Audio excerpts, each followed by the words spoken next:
Information shared on the following program is for general information purposes only. It does not constitute legal, tax, investment, or other advice, nor is it intended to recommend any particular investments, products, or financial instruments. Always seek advice from your financial advisor, attorney, or accountant with regard to investment, legal, or tax questions.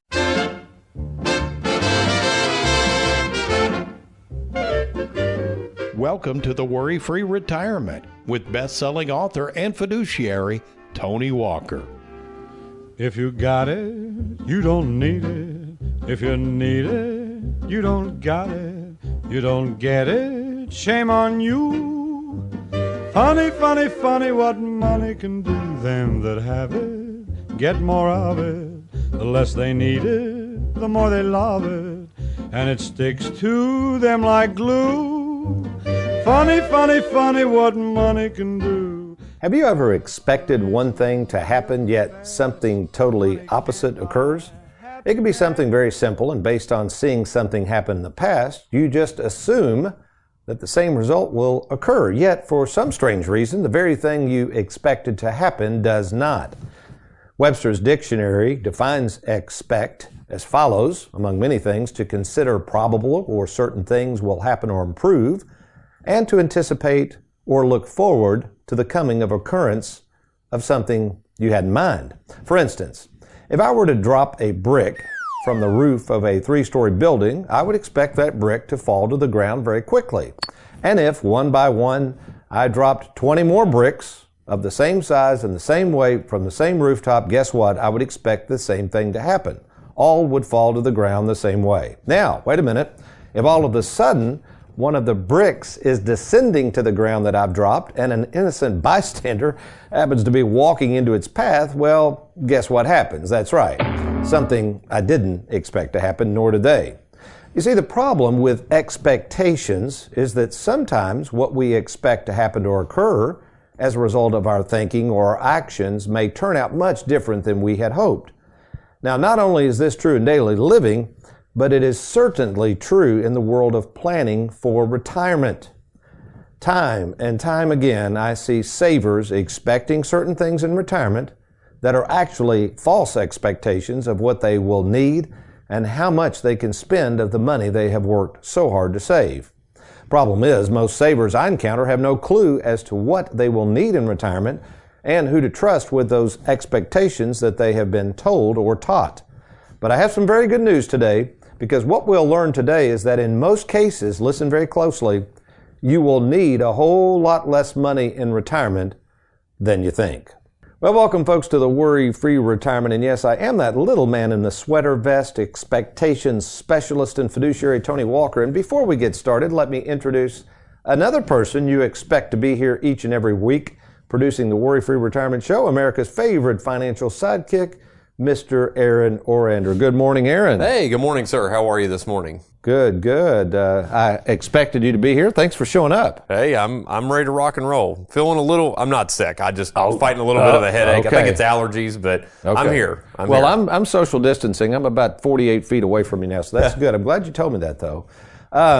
Speaking of expectations and being here, I need one of those bumper stickers. Back in the 60s and 70s, it was a popular bumper sticker that said, what if they had a war and nobody showed up? My bumper sticker would say, what if I had a radio show and Aaron didn't show up? So thank you for showing up, Aaron. You're very welcome. Yeah. We're training Derek. He's doing a masterful job at graphics and everything, but you never know. Seriously. That's why, and I know you've seen me doing this, Aaron, a lot in the last year or two, is setting in motion not only for Worry-Free Productions, that's you and Derek producing the show and working, but also in our firm, Tony Walker Financial, and this idea of trying to make sure that if something happens to me, I mean, who knows what to expect, right? I mean, I could keel over dead, have a heart attack, become disabled.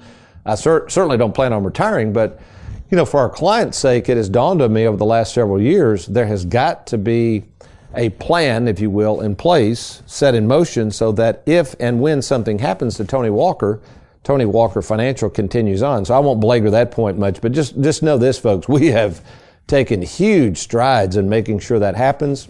And I'm proud to say, as we record this show on March 10th, 2021, we really have everything ship shape should the unexpected happen to Tony Walker. I've got 3 other full-time paid salaried fiduciaries, well-trained in the worry-free retirement. A total of 11 full-time employees in the Bowling Green office. We have Gina and Wes here in the Louisville office, Trey in the Louisville office.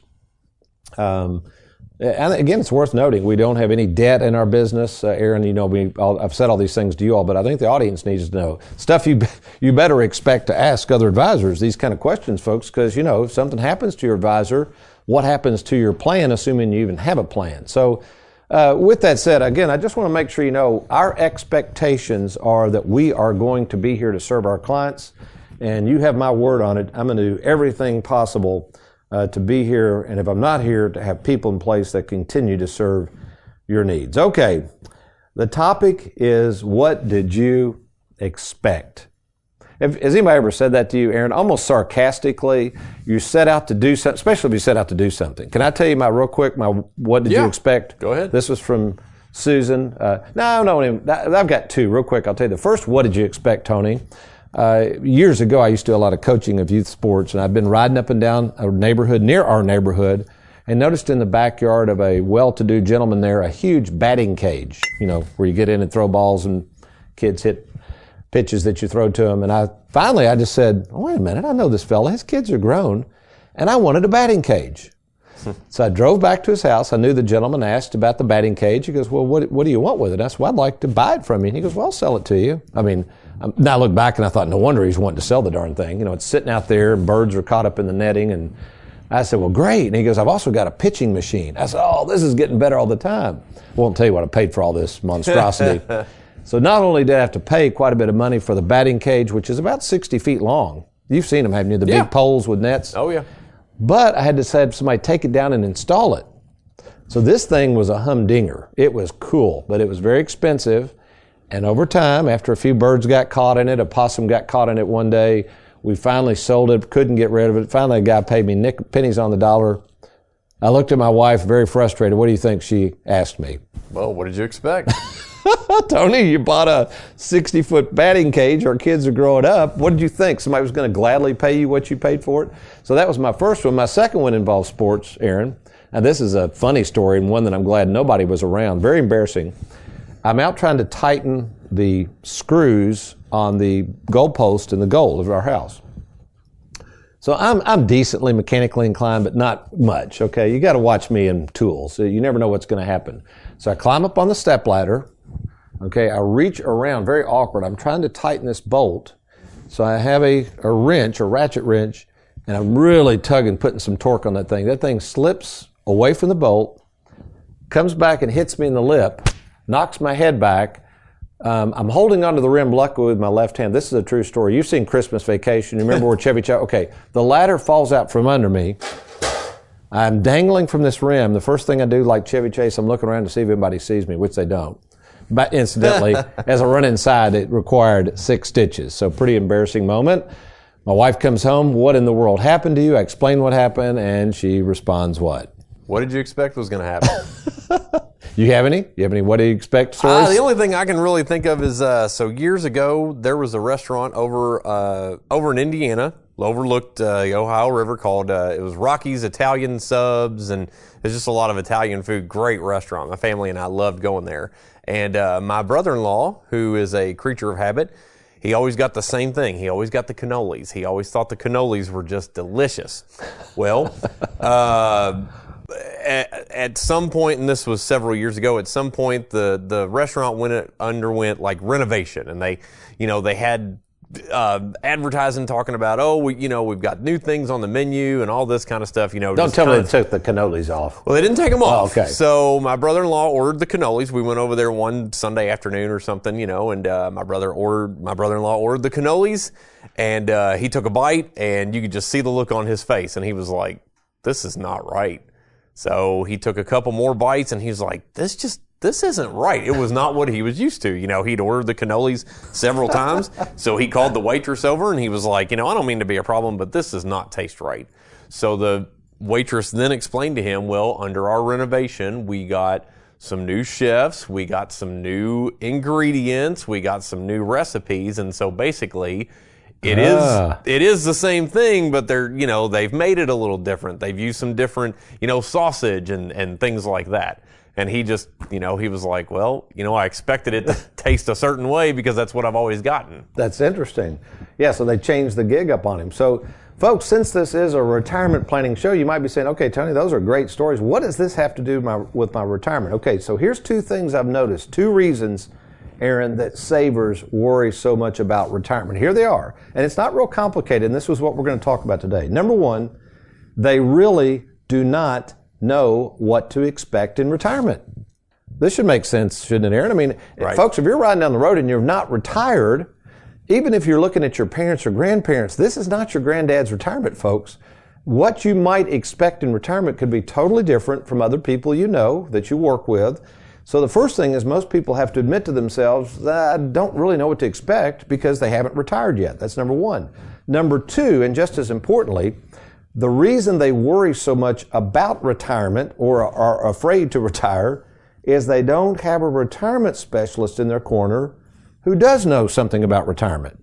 The biggest danger right now out there for savers right now, Aaron, we talk about this all the time. There are 10,000 people turning 65 every day. Do you know how many people out there, advisors, are now holding themselves out as retirement specialists?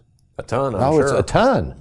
Or saying they do retirement income. And what I'd have to say, and this is what you've got to understand, folks, let the buyer beware. You better be checking out these people's credentials because what you expect them to do for you may not be at all what you're really looking for. That's because most people trying to do retirement planning do not have the experience. You got to ask them that. Do not have the experience with the game plans. You got to see the game plan. You got to have them document how many game plans they've done. They maybe are one size fits all. Either they do investments or annuities, but they don't understand both worlds, which we do. So the expectations you must have for that advisor have got to be really, really high. And you have to understand one thing. Many in the financial world do not want you to retire worry-free. And when I come back, I'm going to talk about this. This is going to be really interesting. I've never done this before. I'm going to talk about the concept of gross versus net pay. I'm going to dig up, I found this at home. I can't believe my mom gave me this years ago and I kept it, Aaron.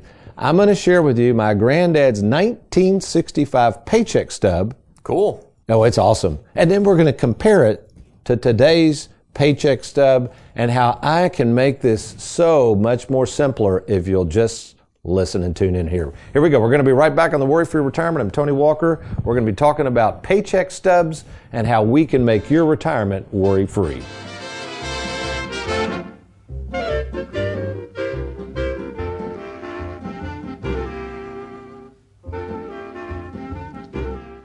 So you've worked 30 or 40 years slaving away at work so you can save away money into your 401k, and now you arrive at the biggest financial decision you're ever going to make, where to invest your 401k plan. Think about it. For all these years, you've had a steady paycheck, compliments from your employer for all of your hard work that you dedicated to them. But now, all of a sudden, you've got to figure out how to replace that paycheck with the money you've been saving. No wonder you're worried about what to do and who to trust with that money, which is why we at Tony Walker Financial are providing a brand new free service called the 10-Minute Fiduciary Phone Call. And here's how simple it is to learn more about our services and our 401k rollover process. First, just log on to TonyWalkerFinancial.com. Once there, click on the Let's Get Started button. You'll be taken to a page. Confidentially, you can fill out your information on the screen and then click below the best way for us to speak together. It could either be myself or one of our other trained fiduciaries. It's that easy. So what are you waiting for? Before you make a rash decision and blindly turn your money over to a complete stranger to invest, consider a name and a firm you can trust, Tony Walker Financial. And, oh, by the way, if you like, you can give us a call to speak to us at any time by phone by simply calling the toll-free number on your screen. I'll look forward to speaking with you soon.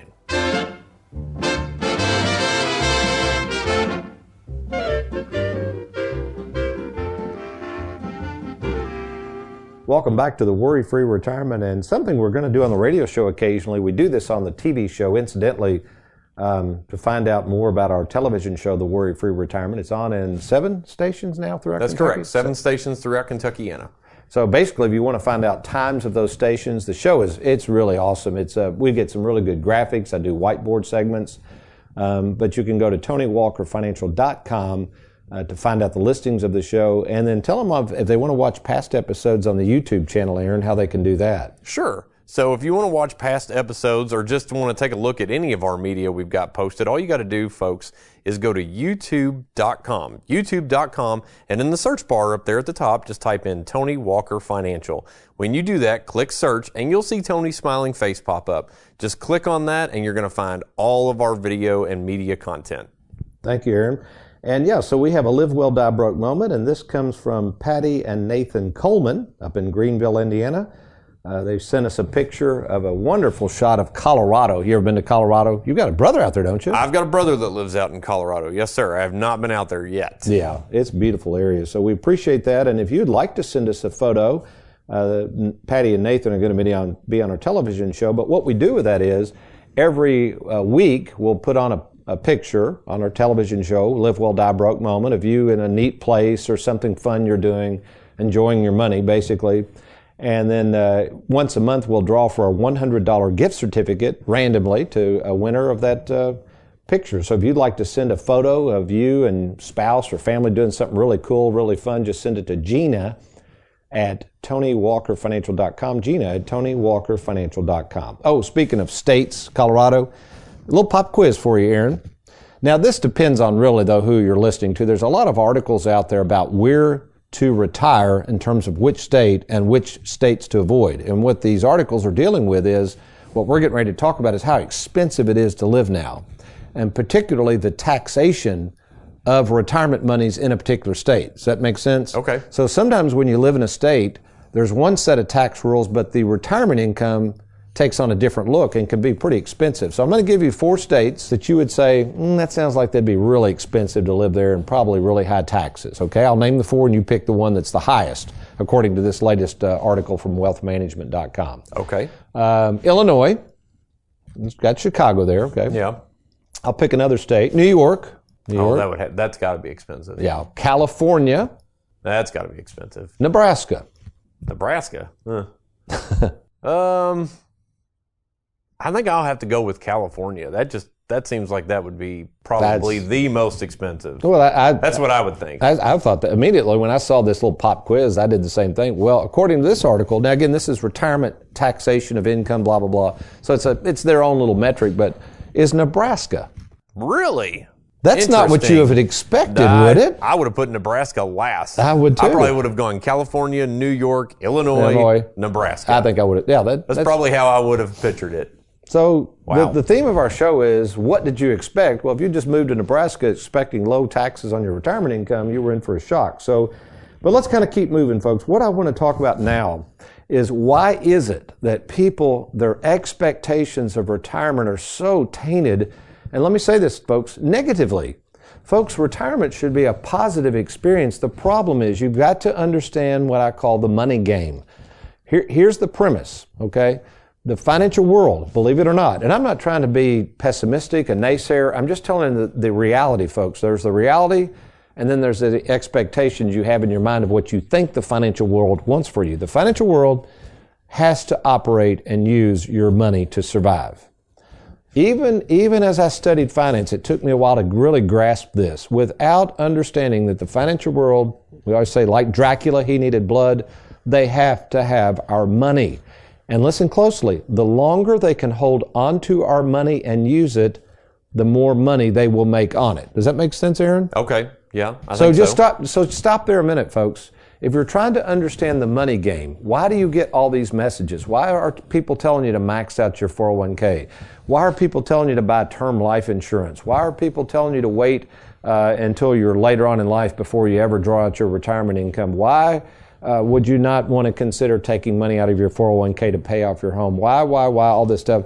Usually the responses to your questions that need to be answered, assuming you're a saver, remember this show is for savers, it is not for investors and speculators. Usually the answers to your question are not being answered because they don't want you to use and enjoy this money. Bottom line. I know that sounds cynical, but that's the bottom line. There's the golden rule, do unto others as others would have you. Okay. Right. That's the golden rule of life. Maybe we could say of the Bible might even express that interest. Here's the golden rule of the money game, folks. The one who makes the rules gets the gold. Now that is a fact. So Tony, what's that got to do with anything? Well, what I want to do, I hold in my hot little hands, Aaron, you see this, right? Yep. What is this, maybe a 3x5 postcard? Looks like a little, index card. Almost 3x4, it's real small. My mother, who saved everything my granddad ever kept from Bell South, of all the things she saved, I never thought I'd use this, I'm using it today, is his 1965 paycheck, the stub. Isn't this awful? This is awesome. So it says at the top, Southern Bell Telephone and Telegraph Company. Well, a bunch of those telegraphs. Boy, I should have invested in telegraph stock. I'd be flying high cotton. So let me read you for his, first of all, and I don't know, I've got a feeling this has to be weekly. Like this was dated August 6th. I know this is 1965, but here's his gross amount. Gross amount, folks, is the amount of money you make before any deductions, okay? And we'll get into your paycheck stub in a minute and the simplicity of granddad's versus what you look at every week. All right. His gross pay, $379.24. Okay. This is 1965, but still, that's not much money. I love these deductions. First of all, wages subject to Social Security tax. Although there's a line item, there's nothing deducted out of that. I got to research this. That's really interesting. So no FICA taxes on this particular check anyway were taken out. His federal taxes, a whopping $42.21. State income tax, a whopping $9.10. Okay. City license fee, whatever that was back then, is almost as much as state tax, $5.69. Now, as far as mandatory deductions, that's it. That's it? That's it. That's like what, 3 deductions? 4? Now, and they didn't have 401k plans back then, but here's his deductions for saving. Remember, he was a saver. And I'm sure this was a lot of money back then, but for his credit union, $2 went into his credit union. And savings bonds, that generation was really into savings bonds, $1. So after his deductions, his gross amount, in other words, that's what hit his paycheck. That's what he had to pay taxes on, was $379.24 a month. His net amount, $319.24. So really, I mean, you might say it's a lot of deductions, but what is that? He probably had... what, about $60 taken out? Yeah, so maybe... Something like that? I'm trying to do the math. Maybe about 15% of his paycheck is gone. Okay, gone forever. But still, so that's pretty simple though, isn't it? So here's what Granddad did. He had a pension from Bell South, so all Granddad had to do, Aaron, was track what he had coming in, and when he retired, his pension plus his Social Security had to equal that, which it did. No 401k, no taxes to worry about, back then they paid for his health insurance. The pension was mailbox money, so it was never going to run out. Social Security was mailbox money. It was never going to run out. He had his home paid for. He had a little bit of money in savings, never had credit cards, didn't believe in debt. This man lived worry-free. So the question is, Tony, that's fine. Rub it in, brother. Yeah, we got all this complicated mess to deal with, and I don't have a pension anymore. If I do, I don't even know whether to take it lump sum or installments, and I got this tax tumor you keep talking about buried inside my 401k plan. I got all this money at risk in the stock market, which my granddad never had, by the way, Aaron. No stocks whatsoever. Never had any stocks. Never. Okay. So what is the point, Tony, other than making me feel like I've got a complicated mess on my hands? What have I told you that I could simplify your life almost, not as much, I can't guarantee that, but almost as much as Granddad's simple life? Yeah, why not? Why not? Let's do it. Yeah, so why would you want to make your life complicated? The only reason I can assume savers want to remain in this complicated fog and false expectations given to them by the financial world is because they don't know any better. They've never been taught how to make their life more simple financially, and that's what we do. Now, before I share the secret sauce here in a minute, look at this particular paycheck stub, Aaron, that I'm going to put up right now on this screen behind me. Just look at all of the deductions. How many do you count there? I don't know, 9, 10. 10. I don't, whatever. It goes on and on and on. FICA, city, county, occupational, blah, blah, blah, 401k, supplemental life. I mean, this poor soul. So as we look at this, the gross is well over $3,000. The net is just over $1,000. Look at that, Aaron, of all these deductions, out of that roughly $3,000, about $2,000 that person is putting away. He's only bringing home $1,000. Yeah, that's ridiculous. Isn't that crazy? Wait a minute, that's my paycheck. No, I'm just kidding. But so, folks, here's the point. When you get into retirement, you've got to understand what is it you've been living on. Quit looking at your gross pay. Your gross pay has nothing to do with anything in terms of retirement planning. A trained retirement specialist, somebody who I have personally overseen over 4,000 written game plans. Folks, over the past 36 years, I have personally met in person, not over the phone, not yakking on a radio while everybody's riding up and down the road, giving out, one-size-fits-all advice. I'm not talking about that kind of nonsense. I'm talking about I have personally met in person, tried to discuss, share, learn from over 15,000 savers. At this stage of my life, I kind of look back here, and I was talking to somebody the other day, and they I guess they were quizzing me. They said, well, Tony, there's people out there say they can do what you do, and there's people that have credentials, but what is it really you think sets you apart? I think, number one, my heart to make sure that we're going to get it right. Number two, my focus on savers, but I think more importantly, just experience. Now, there's occasionally, folks, that stuff comes across my desk, don't get me wrong, that I haven't seen before, but there are very few issues, circumstances, concerns, worries that I have not seen in doing this long. And what that allows you to know, Mr. Saver, Miss Saver out there riding down the road, is you've got somebody in your corner who truly understands who you are, what it is you want to do with this money, how simple you want to keep your life, how less complicated you want to make things, and how you just want to use and enjoy this money before it's too late. So if that's you, if you're sitting there saying, well, Tony, brother, I love what you're talking about because I feel like I'm living a complicated mess in a complicated life. How do I get this stuff more simple? Well, the first thing you got to do is turn off all the noise you're hearing. Folks, most of the people, either on the internet, radio, TV, a lot of these people are talking to you as if you're an investor or speculator. They're trying to talk to you as if you really want to buy into the notion of taking a bunch of risk and that you have to take risk and that you need these goofy ideas like you're going to need 85% of your pre-tax income. Those are crazy, crazy notions. And as we talk about expensive states, Aaron, maybe if you live in California or New York, maybe you do need several $1 million to retire on. But you know what, Aaron, the majority of the people that come in here, you know what the average person in their 401k has on average? Would you say $2 million that comes into Tony Walker Financial in Kentucky? Average? On average. No. Yeah. We rarely, now every once in a while we see them, we rarely see a 401k with more than $1 million in it. The majority of 401ks we work with, well, we'll work with any amount. If it's 20, 30,000, that's fine. We'll try to help you. But the majority of them range in about $200,000 to $500,000. So folks, first of all, the big lie is you don't need 85% of your pre-tax income. You don't need $2 million in the bank to make it or in your 401k. What you first need is, first of all, know who you are. Make sure you know that you're a saver. Make sure you know that the person you're working with knows you're a saver. And then finally, make sure that advisor in whom you're going to trust with this money is not here just to roll it over and make a buck, but is here to roll it over, put it in a game plan, and then provide the service that you're going to need to handle the changes that will surely come your way.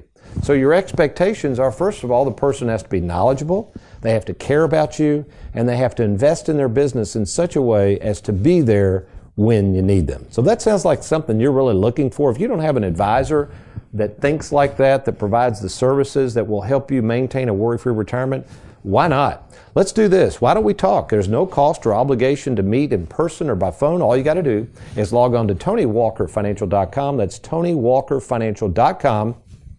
Or give us a call at 877-499-9255. That's 877-499-WALK. Well, we've enjoyed being with you today. You remember, between now and next week when we visit together, if all else fails, you be worry-free.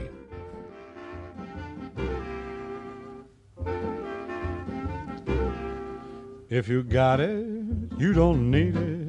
If you need it, you don't got it, you don't get it, shame on you. Funny, funny, funny what money can do.